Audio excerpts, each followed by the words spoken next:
Welcome everybody. All the kingdom's horses and all the kingdom's men couldn't put the world's end back together again. I'm your host, Bryan, the Hype Ballard, and we're going to talk about the AEW effect and the World's End pay-per-view. We're getting into the results, the thoughts, here on the Tap Out Talk, and we're also going to get a little bit into some devil storylines. But it wasn't just a matter of the devil getting his due. It was also a night of a Triple Crown champion in the Classic tournament. But there was also so much more. A little bit of controversy, a little bit of the bubbly. Let's get in. And get in we shall. Welcome again, everyone. This is the 0 Hour. We've got Willow Nightingale versus Chris Statlander kicking off the action as we get a little promo work going. I'll be really quick and brief with the breakdowns of these since they are live on YouTube. However, Willow takes control early with this one, and this match was put together very late addition to the card. We do get a body slam by Willow with a running splash. Chris catches her, rolls through. We get a couple midsections, a couple clotheslines, but in reality, this matchup actually goes a little bit about the 13-minute mark. Good showing between these two ladies. We actually get Willow Nightingale pulling off the win here. She doesn't quite make the pin. Basically, Willow gets the proper Dr. Bomb for the 1, the 2, and the 3. And I will say on this one, it was a good little warm-up matchup. Did its job.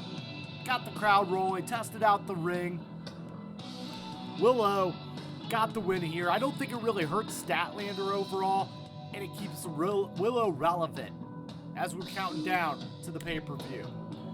Next, we got the 20-man Battle Royal. I had this brief thought earlier today.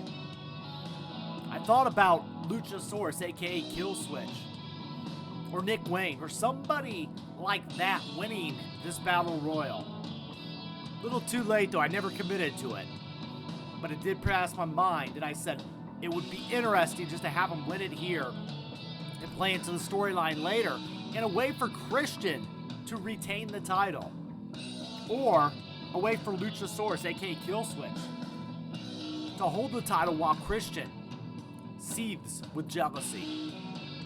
But we do get Danhausen, Alex Reynolds, John Silver, Rocky Romero, Angelo Parker, Matt Menard, Action Andretti, Butcher, The Blade, No Bunny, Christopher Daniels. We get a lot of guys. Serpentico was in there. Kip Sabian. I always like Kip Sabian. We've got Lance Archer. Had an actual good showing in this 20-man Battle Royal. I always wondered why Lance Archer never caught on. He was good in year 1 or 2 of AEW, but they gave him Jake Roberts as a great mouthpiece, but I like Lance Archer. I'm going to go on record saying that. I like the Murder Hawk Monster. We got Killswitch, of course, making the entrance, and as soon as I seen him walk down the ramp, I said that should have been my pick. The bell rings.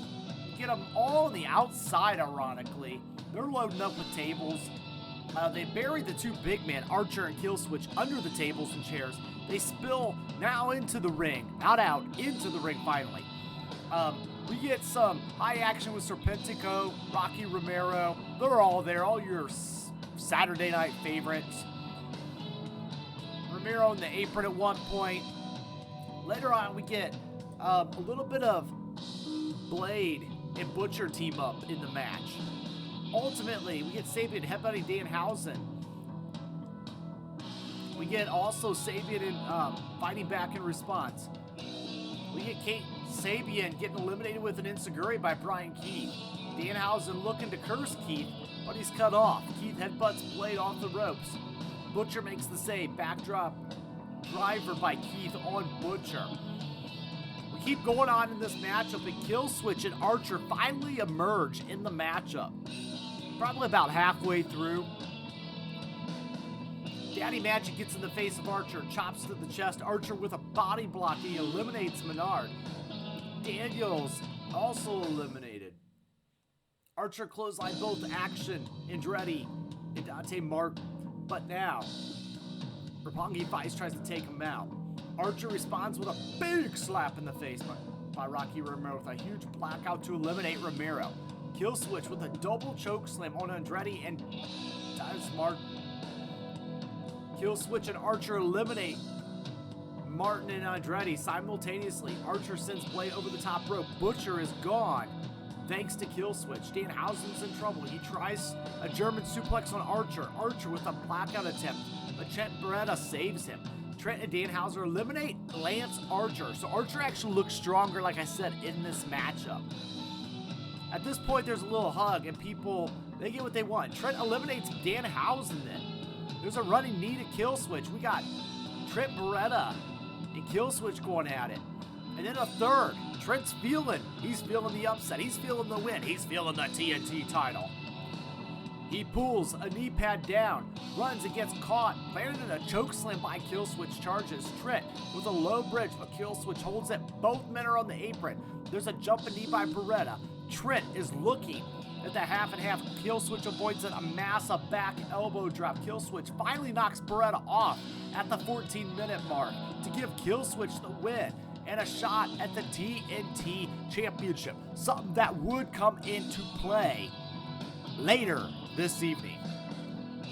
Moving ahead with the 0 Hour, we got one of the best matches of the night. Not really, but the best match of the night of 0 Hour. Wheeler Yuta comes out, taking on Hook. Wheeler Yuta's good in the ring, not so much on the mic. He got a little caught up tonight on this one. I can tell they're working on skills with him, but I don't know if the crowd got to him. He fumbled a little bit on the pre-match promo. That's okay. I'd be fumbling a little too if I had to take on Hook. Wheeler Yuta, again, has the microphone. He kind of bashes the group. Hook comes out. He fires away with a lot of offense. We get a lot of siren sounds as he makes his entrance. Immediately, remember, this is the FTR, not the FTR tonight. The FTW Championship under FTW rules. FTR, the FTW. This was an Extreme Rules match is what it was. We got Hook pulling out some trash can lids. Yuta pulling out a stop sign at one point. Sends Hook into the barricade. Wheeler hits a nice slam. He lays Hook on the stop sign and hits a senton splash for a 1 and a 2. Yuta tries to suplex Hook into the trash can. We get a little red run, but no. German suplex by Yuta. Fast forward in the match here a little bit after a bunch of trash can spots. We get the red rum attempt by Yuta. He's fighting out of it. He drops backwards, slamming Hook into the trash can. DDT on the stop sign by Yuta. 1, 2. Hook rolls to the outside to recover. Yuta grabs a 2x4, but classic Hacksaw Jim Duggan 2x4. Oh, Hook has a hockey stick. He sweeps the legs. He breaks the stick over the back of Yuta. And then the hockey stick assisted red rum. Yuta taps out at the 10-minute, 20-second mark roughly. Your winner and still FTW champion. That is Hook. Not a bad matchup. A lot of just spots. Again, kind of served its point on the 0 Hour. I think it was appropriately placed on the show. You know, Hook gets a lot of credibility because of his father. He also does, there's something special about him when you watch him wrestle. I don't know, I just like Hook. Let's move ahead. All right, it's time for the pay-per-view to begin. We're going to march into World's End tonight. We're going to give the devil his due. And we're going to start it right off with the 8-man tag team matchup. Talked about this on the Twitter space the other night. Check us out on Twitter at the Bryan Adkins. But ultimately, we got the all-star 8-man tag. Guys in the Twitter space, we were talking about this being kind of the throw-together match of losers of the tournament. I got to agree with you guys. I didn't care for how everybody was just kind of tossed into this one. Maybe we do something. Have a stipulation to it. What if we had a stipulation and we maybe had everybody that lost this match go into an elimination style match here, and then maybe the winner gets something. Maybe they get a shot at the new Continental Classic title. I don't know. You guys can play the book or comment below, let me know. Ultimately, this has got Claudio, Bryan Danielson, Mark Briscoe, Daniel Garcia versus Brody King, Jay White, Jay Lethal, and Rush. All guys capable of putting on some good match. So here we have Daddy Magic's join the fellows on commentary. Rush and Claudio begin the matchup. We get some forearms, some chops. Uppercut to Rush, big boot, a German suplex from Rush. Claudio to the outside, back in. We get some back and forth.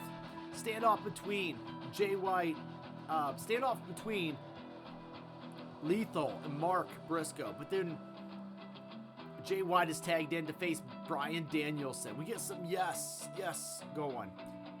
We get a handful of hair by White. But Dragon gets his label lock on. It's the year of the Dragon, right? White finds the ropes within just barely. He reminds the ref that he has until 5. Ref's counting. White with a huge chop as he mocks the yes chant. We get a running kick in the corner by Danielson, chop of his own, flurry of chops and kicks, and then a Hurricane Rana off the top to White. Yes, kicks connect. He backs up for the roundhouse, and Daniel Garcia tags himself in. Daniel Garcia then wants to go against Brody King, who's looking for a little payback. Garcia dodges some tags. We move ahead. We get Daddy Magic a little bit involved. Moving on forward in the matchup, we get some Briscoe moments. Briscoe takes on both Lethal and White. Hits an enziguri to Lethal. Moving ahead, we get a lot of tag back and forth in this action. That's what you expect out of an 8-man tag. I'll say this, the guys know how to put on an 8-man tag. I'm not going to lie about that. Roosh knows how to do an 8-man tag. But ultimately, it comes down to a combination. This goes about 18 minutes, roughly. And we get Garcia with the jackknife. And he picks up the win for his team on Jay Lethal. 1, 2, 3. Garcia again picks up the winner. And your winners are Bryan Danielson, Claudio Castagnoli, Daniel Garcia, and Mark Briscoe. If you just turned on the pay-per-view, didn't watch the 0 hour, this would just be a good match to kind of get the crowd up and going. Since I watched 0 hour tonight, I was already ready. And I was ready for a little bit more. Next storyline is going to be Andrade versus Miro. Nobody had Andrade winning this matchup, and you guys would have chosen Miro. You would have chose correctly. I'm going to be honest with you guys. Andrade has never caught on with me in AEW. He thought he was ready for the main event. He thought he was ready for more. He left the WWE and doubled down on himself. And it never caught on, and it never caught wind.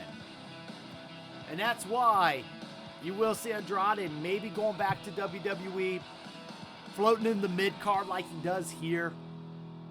At the end of the day, the crowd will cheer for him quickly, and then they'll move on. Maybe you throw Andrade into the LWO or something. Maybe you get him in there with Santos. I don't know. But the reality is he's not going to be around AEW for much longer. This is why you go ahead with Miro for the win. So you got CJ Perry, who does accompany Andrade to the ring, according to storyline, one of her agents. Miro attacks before the bell. He stomps the heck out of Andrade before he's even had a chance to get his ring jacket off and his attire ready. Andrade actually liked his attire tonight. It's got a nice little color scheme going there. Miro then goes to the outside as Andrade dodges, finally gets his gear ready to roll. Andrade goes for a dive, but a clubbing blow from Miro cuts him off. We get a figure 4 attempt by Andrade. Shout out Ric Flair, shout out father-in-law. Miro shrugs it off. There's a backdrop throw by Miro. Andrade got some air on that one. This was, CJ is at ringside. Ultimately, the story here in the end game was going to be CJ Perry, aka Lana, getting back with Miro. Rusev Mania. Andrade, basically, they keep going in the matchup, but we're going to fast forward. And CJ Perry, there's actually a bridge into a figure 8. by Andrade, but CJ Perry sweeps the arm out. All part of this plan, and then there's a kick by Miro for a 1 and a 2. Miro locks in the game over again, and it's indeed game over as Miro taps out. Excuse me, as Miro taps out Andrade. Your winner of this one is definitely Miro. And I think it's good to get these two back together. Let's stop with all the nonsense. Let's stop with all the managing. Lana and Rusev, Miro and CJ, they just go hand in hand. I would like to see Miro kind of just get another strong push here. I could see Miro even challenging for the title someday in AEW. Anybody want to see a Miro main event match? I think he's paid his dues now. Up next, we got the timeless one, Toni Storm. She's going to be defending the AEW Women's Championship against Riho tonight. Storm taps Riho on the head like she's a cute kid. So Riho comes back with a flurry of forearm strikes. You know, Riho is kind of like the opponent when they never have a challenger for a champion. Call in Riho. They kind of call her in for everything. If they need a champion, they maybe put the title on her temporarily. But this one was all about building Toni Storm's character. Letting the timeless one extend. Riho locks in a face lock. Storm breaks free, but receives a roundhouse kick to send Toni Storm to the floor. Riho dives on Luther. He catches her, but he hands Riho to Storm, who slams her onto the floor. Storm with a hard stop to the back of Riho, but the challenger gets a roll for a 1 and a 2. We get repeated slams on Riho now before Storm drives a knee into her spine. Riho goes for a body slam of her own. She gets her arm hurt a little bit. We get the sky high by Storm and gets a 1 and a 2. Storm tramples all over Riho. More body slams. Storm locks in a single crab at one point, putting pressure on the lower back. Everything in this matchup, I will say, by Toni Storm was focusing on the matchup. Good storytelling by Toni. Working the match, working the back, working the back. And that was leading up to something here at the end. We get a dragon suplex on Storm for a 1 and a 2. Storm misses a hip attack, but she gets a stump pile driver for a 1 and a 2. Pending combination, Riho gets a 2 and a drop kick and a follow through, and Storm grabs the ropes. Riho goes to the top again, but Storm drags her off by one leg, and we get a neck breaker and a new finishing move for Toni Storm at the 11-minute, roughly under 12-minute mark. Your winner, and still AEW Women's Champion, Timeless Toni Storm. I like the new finishing move. I like the little neck breaker. I like the work in the back during the matchup. I gotta be honest, I think it was a good match for what it was meant to be. A title retention and a way to develop Toni Storm further. I want to see what this new finishing move is going to be called. I'd like to see the name of it in this one. You know, and I've said it once and I've said it again. I can't help but wonder if Dustin Rhodes, if you will, is involved in the timeless Toni Storm character. Add a little gold dust type glimmer. Got the movie appeal going on. And speaking of Dustin Rhodes, the Natural, well, naturally, this was supposed to be Swerve Strickland versus Keith Lee tonight, but that is now canceled. We got that in the 0 hour. Keith Lee, unable to commit to the match tonight, unable to compete. What do we do with Swerve? We're not getting the battle of these two ex-tag teammates together. So insert Mr. Reliable Dustin Rhodes. He is a true veteran, isn't he? He's a Rhodes, of course he is. The Rhodes have a way. But Dustin Rhodes tags in, so to speak, and says, hey, Swerve, no problem. I'll work a match with you. That's what veterans do. That's what locker room guys do for these stars. Any of you guys that were mad at Swerve's positioning tonight, be patient. Gotta be patient with this, okay? I will believe that Swerve Strickland will become a main event, maybe even a world champion in 2024. I think Swerve's time is soon. I feel like he will become the Seth Rollins of AEW. I've said it for many months now. But a lot of you guys were mad about Swerve not winning that Classic tournament. I'm okay with that. It keeps him out of the secondary titles because I believe there is more for him. I believe there's meant to be more. Swerve has got potential. We all know it. And it just makes the sweet. The sweet isn't the sweet without the sour. Dustin Rhodes gets in. He's going to work this matchup and again help put Swerve over in this one tonight, just like Keith Lee was going to do. Swerve gets the jump on Dustin initially, tosses him to the ringside. We get some pre-match attacks. Swerve hits a big drop kick on Rhodes. Again, hits the steel steps. Kind of pushes his head in between. Prince Nana gets out of cinder block and places it on Dustin's ankle over it. And this, you think it's going to be like a just no match at all, right? But no, they do carry on. Rhodes, showing the heart of a Rhodes, actually goes and says that he wants to compete in the matchup and he can go. So, at this point, he's in the ring. Rhodes makes it to the feet. The bell rings. Swerve comes in really fast with a running kick, and he drives the knee down the throat of Dustin onto the mat. This could have been you, says Swerve, talking to Keith Lee. Swerve kicks the bad ankle, poses Rhodes and recovers. Shots to the midsection before Swerve wraps a leg around the ropes. We're working the leg. We're remembering that cinder block pre-match attack. That's what a good heel will do. At this point, we get a power slam for a 1 and a 2, but no, Dustin sets up Swerve for a Shattered Dreams, going old school there. He gets it in despite Prince Nana's distraction on it. We get a pile driver. We get Swerve. We get Dustin looking at the figure 4. Swerve kicks him off. Hits a flatliner. He locks in a single leg crab. He heads off, basically hits Rhodes again, but Dustin makes the ropes. Dustin fires off some chops, flips off Swerve, spits in his face. And then at that point, Swerve is ready. He grabs the arm of Dustin, appears to snap it backwards. Swerve up to the top rope. There's a double stop, a 1, a 2, and a 3 at the 9-minute 28-second mark. It's Swerve's time. It's Swerve's house. We're going to give him a pass on this one. I know you guys think it was an okay match.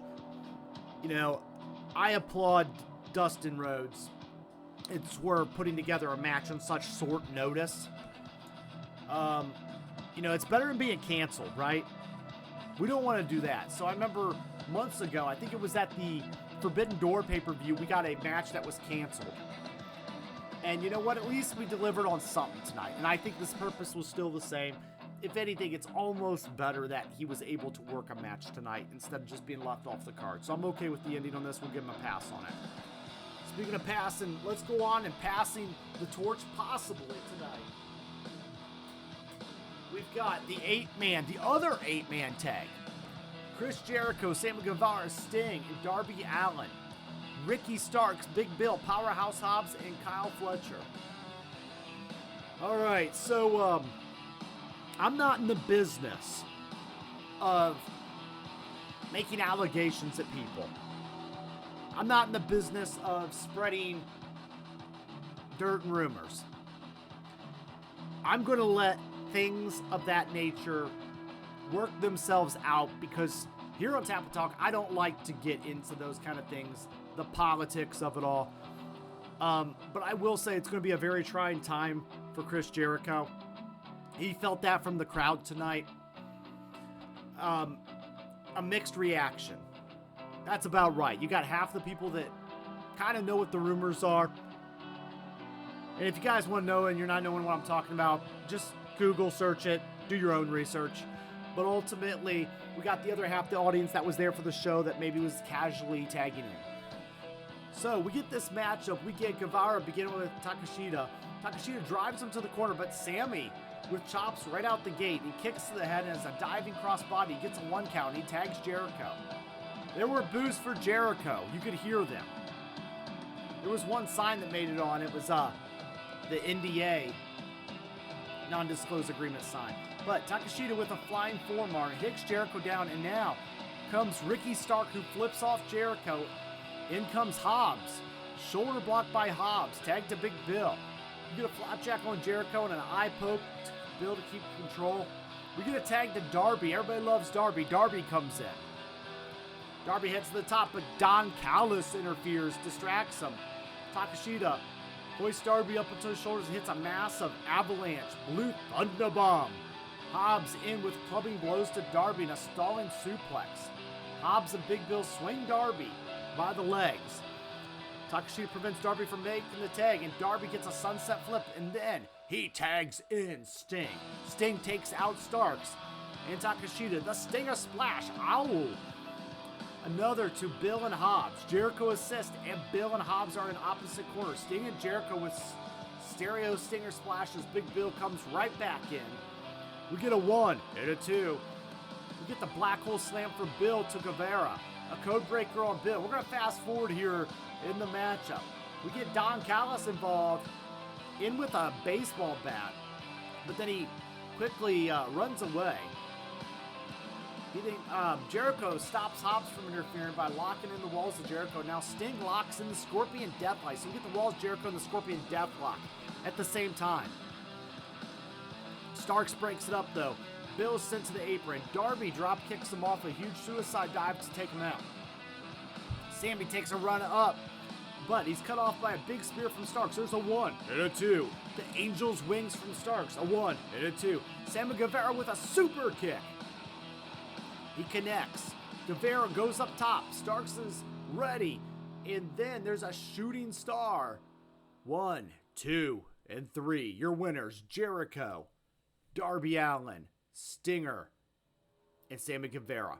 I like the matchup. I like the placement on the card. I like the idea that Sting is undefeated in AEW since he's debuted. That was my prediction. That was our prediction. And I think that was everybody's thought. And I like the idea. Let's just ride this. Sting deserves it. It's very surreal to wonder that he's going to have his last match here within the months to come.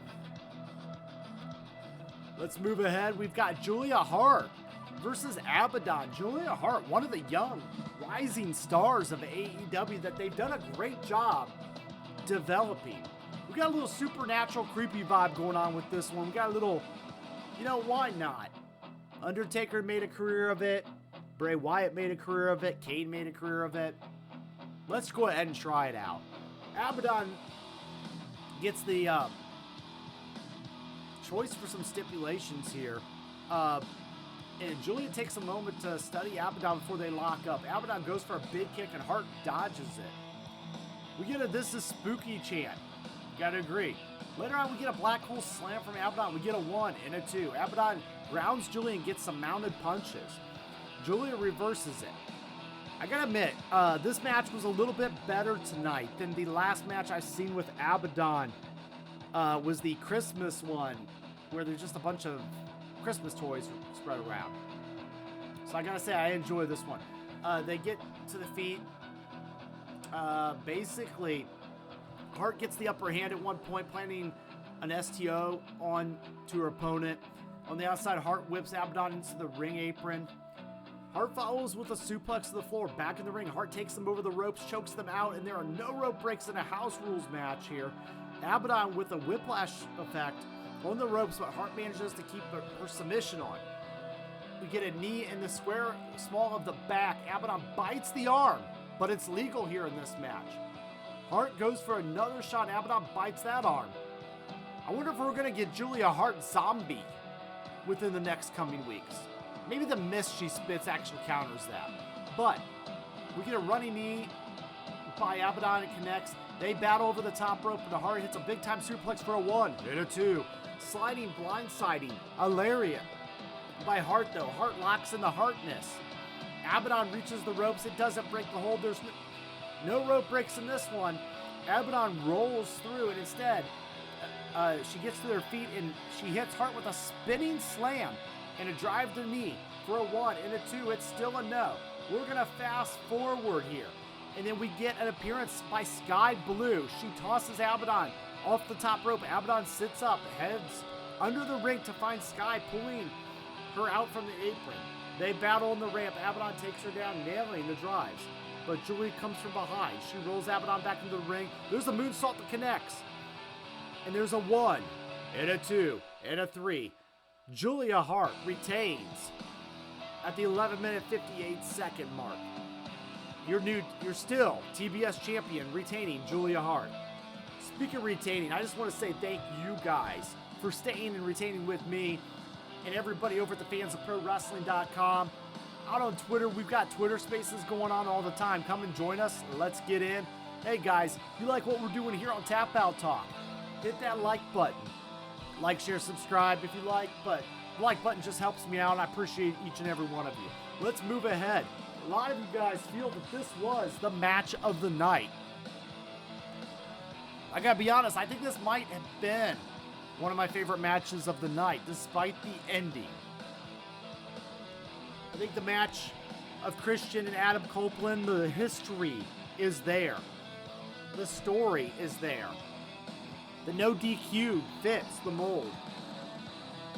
Fun fact, they said that Adam Copeland was wearing the same exact gear that he wore when he took on Mick Foley at WrestleMania. Interesting, because, we'd have a similar spot in this matchup with a flaming table. But ultimately, Copeland meets Cage on the ramp during his entrance. I like that start off with the pre-match attack. This is supposed to be a grudge match and a feud, right? So I definitely think that's the way you start these matches out. I think if two guys are really want to go at it, it's not a competitive nature, it's a hateful nature, right? I think you got to. I think that's how you start this matchup. I think they did it right there. Ultimately, we do eventually get into the ring. We get some Nick Wayne interference in this matchup too. I'm still not big on Nick Wayne. I know you guys like him. There's nothing that draws me into the character yet. And his mom. Him and his mom are both there. But anyway, I digress. Copeland climbs into the barricade later on. We get a "You Still Got It" chant at one point. Adam gets a 10 count with some mounted punches.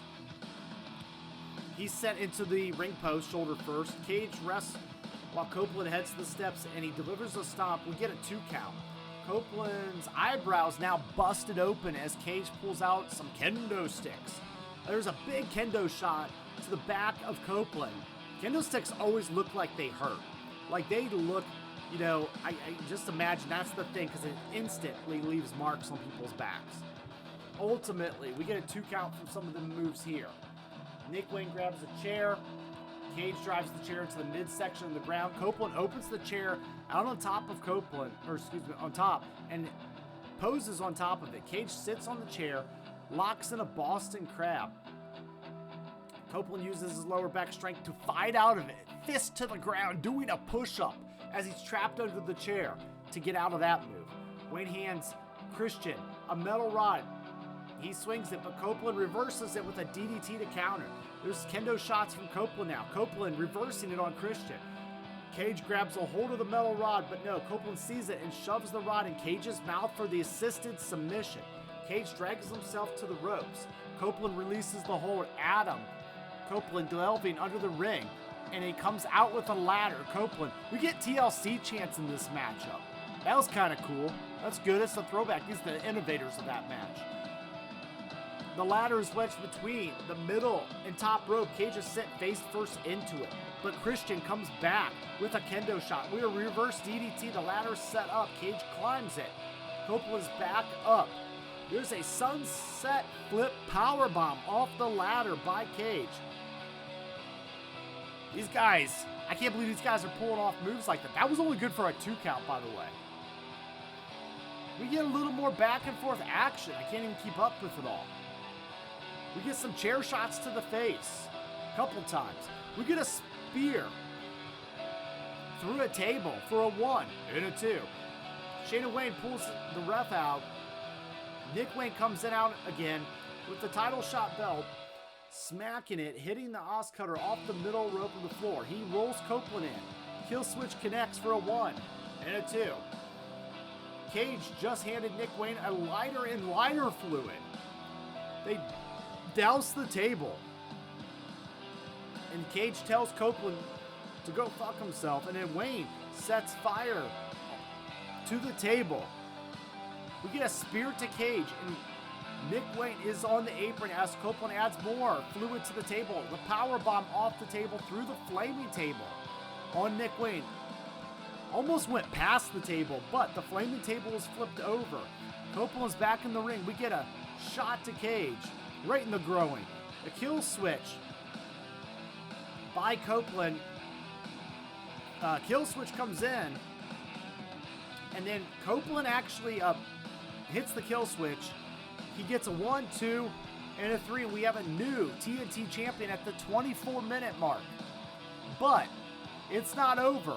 This is where I was getting confused. So you have kill switch and kill switch, the move, but we also have kill switch. Luchasaurus has appeared behind Copeland. There's a clothesline from behind, a choke slam. He's cashing in on this title, and he wants to become the AEW TNT champion.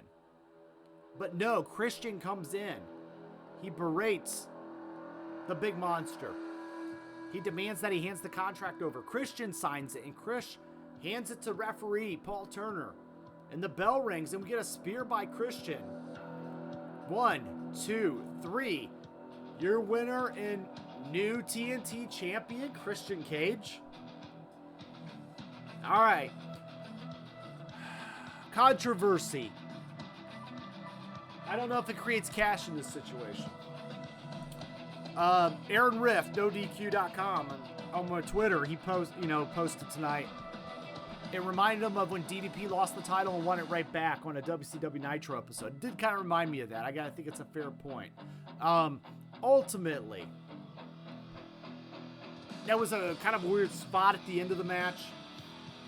I liked the matchup all the way up until they tried to duplicate Mick Foley and Edge at Mania. And then the ending, for me, didn't work as well.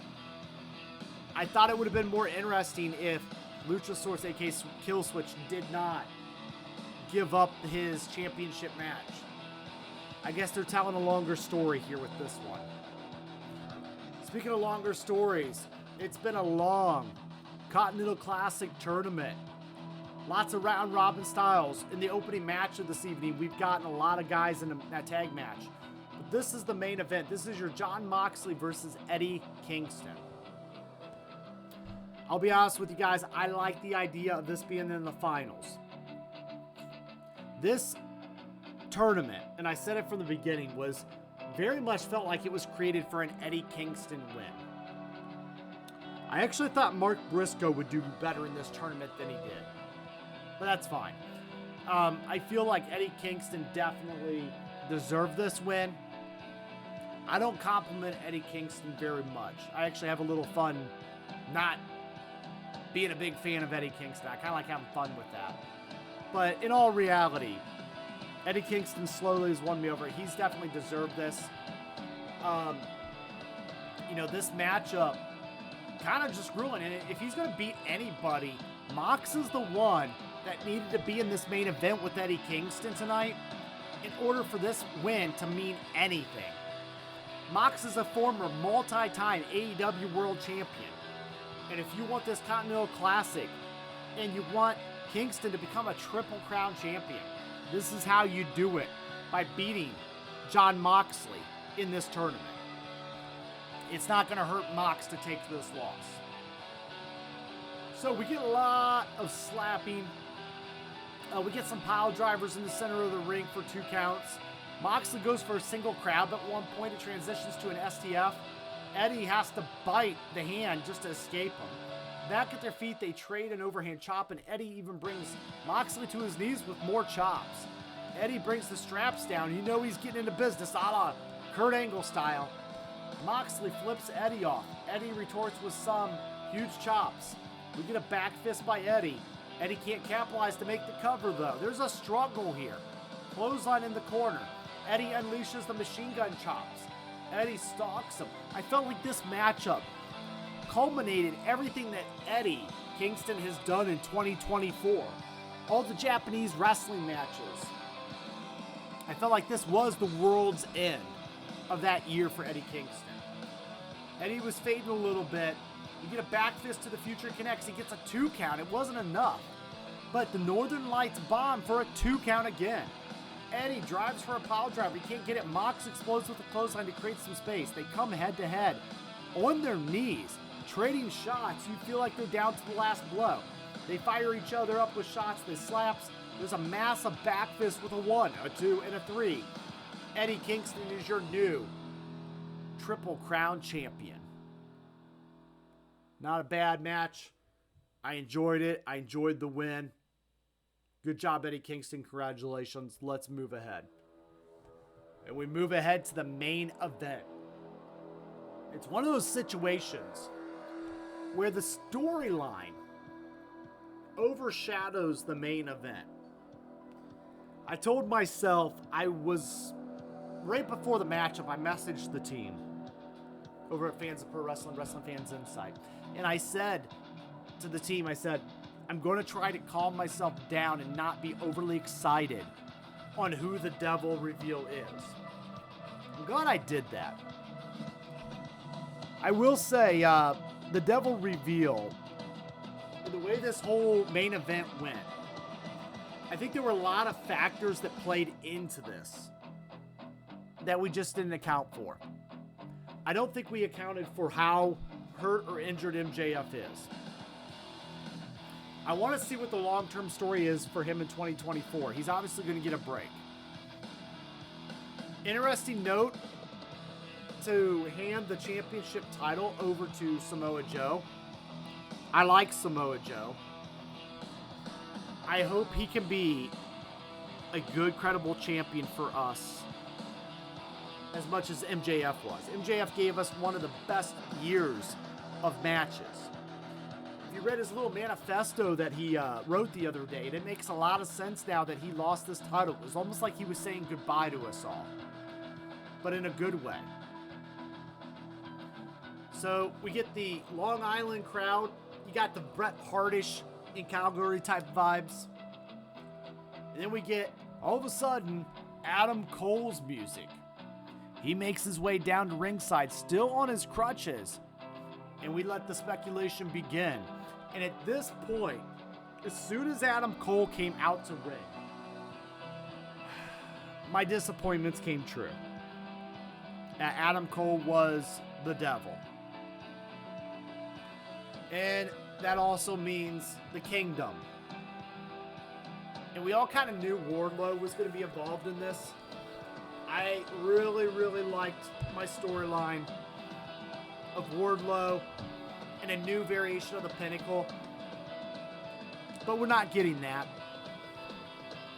And MJF is still going to play the ultimate world champion and face. He's our scumbag. But let's talk about the match a little bit. We got Max's shoulders taped up heavy on this matchup, looking very injured. Remember, Dynamite Joe turned on Max with the pleasure doing business with you from the Devil. We get Vulcan grip, we get on the shoulder. MJF chops his way out. Joe comes back with an atomic drop with a big boot, a back senton onto the bad arm. We get a Pele kick to MJF. Sheesh, Joe still got it. Joe's looking for the muscle buster. MJF escapes, sends Joe to the floor with a low bridge. Joe back in. MJF gets a cradle for a 1 and a 2. A quick schoolboy gets a 2 count. Max is up to his feet. We look for a kangaroo kick, but Joe catches the leg. He tosses Max to the outside. Max hangs on. Tries to skin the cat, as they call it, but the shoulder is troubling him. Joe runs in, kicks him to the floor. Joe with an elbow and a suicida to the floor to capitalize. Back in the ring, Joe hits a Death Valley driver for a 1 and a 2. We get some German suplexes. We fast forward a little bit, and then we get the muscle buster on the apron from Joe. Joe rolls him back in for a 1 and a 2, and Max is not going down like that. Joe sets him up for another muscle buster. Spinning elbow. And you know, I kind of think back to what MJF was doing prior to this matchup. He was setting up the idea that he was scared of Samoa Joe breathing down his back. It's the little things that Maxwell Jacob Freeman does to tell a good story. And it really did try to put over Joe to the best of his abilities in this. Even almost a month ago or so. We get Max into a few more moves. He can't quite lock in the salt of the earth. We get Joe escaping. MJF somehow gets the ropes. Joe, again, back and forth. These two are just having a big, muscle buster matchup. We then, MJF calls for the diamond ring. He asks his best friend Adam Cole for it, but Adam Cole can't find it. Obviously. He eventually pulls it out, but Joe recovers and locks in a choke. MJF does a pinning combo, but Joe transitions into the coquina clutch. On the mat, the referee lifts the arm 3 times. The third time, that match is over. When's the last time we've seen a match really just end like that in a main event world championship match? The referee calls for the bell, and they did it. Samoa Joe is your new AEW champion at the 18-minute mark. Your winner, Samoa Joe. And I'd be interested to see where this takes AEW in the future and how they'll use it. Also, Joe leaves the World Championship and off he's on. He's got his title. He's on his way out. Onto the media scrum as their new World Champion. Adam Cole, and he'll be the first one to talk at the media scrum tonight. Adam Cole tends to MJF. MJF is upset and Cole gives him a pep talk. The crowds are just chanting bullshit. They hate the fact that MJF is not their scumbag or champion anymore. But then, someone's coming. The Devil Masked Men surround the ring. Cole has the crutches, and I'm just saying, oh no. He's set up behind MJF. He's got the crutches. The Devil's Masked Men hold Cole back, and they hold Max too. They have a steel chair, and Cole demands they hit him instead. This is being played up way, way too much for it not to be Adam Cole. The lights go out. The Devil Henchmen raise the chair.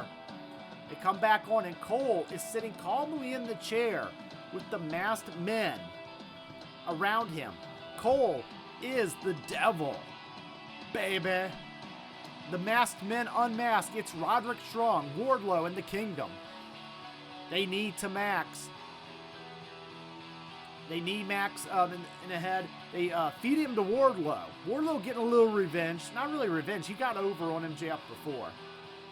Kind of had him in a squash match. And there's a power bomb to Max. Cole pulls out the devil mask and holds it up for all to see.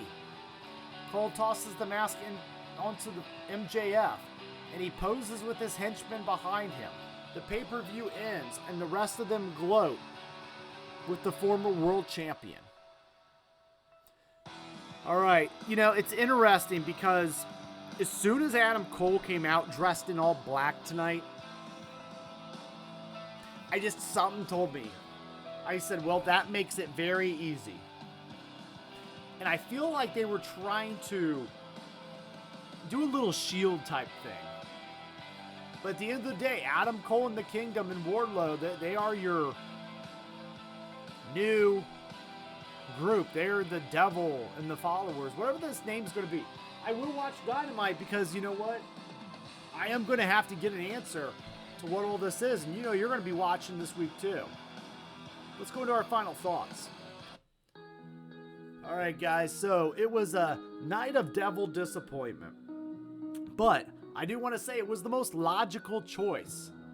We could have had a better story. It was very underwhelming, and I will be the first to admit that. I would have liked to have seen a lot better story being told in this situation. But if you were a casual fan and didn't look at the devil in the details, this was the most logical choice and there was nobody else. I just sometimes feel like, you know, we want more. I am interested to see what they do with Samoa Joe as your world champion, moving ahead in the future of AEW. It'll be interesting to see who his first title defense will be against. Hey, if you guys have any ideas of what kind of Samoa Joe match you want to see, leave that in the comments below. I'm open to ideas because I have no idea where they go with Joe here. And Adam Cole revealed as the devil. It was a payoff from a story, and it was the most obvious one. But at the end of the day, I guess we went with safe, logical booking in order to hopefully create what I wanted in 2024 out of AEW, which was stability. And those are my final results and thoughts, everyone. Hit me up on Twitter at @Bryan_Adkins. You know, talk with us in the Twitter spaces over there. But I just want to thank you guys for being part of this. I will say World's End, for me, was probably a 5 or a 7 out of 10. I mean, this wasn't an over-the-top amazing pay-per-view. I wouldn't have been as annoyed if this was on a streaming model. And I wouldn't have been able to watch this in the comfort of my own home. But that's okay. Anyway, guys, thank you guys for being here with me. Sorry this took a little long tonight. Had to just get all the thoughts out. Make it a good one. Remember, it's not goodbye around here. It's game over.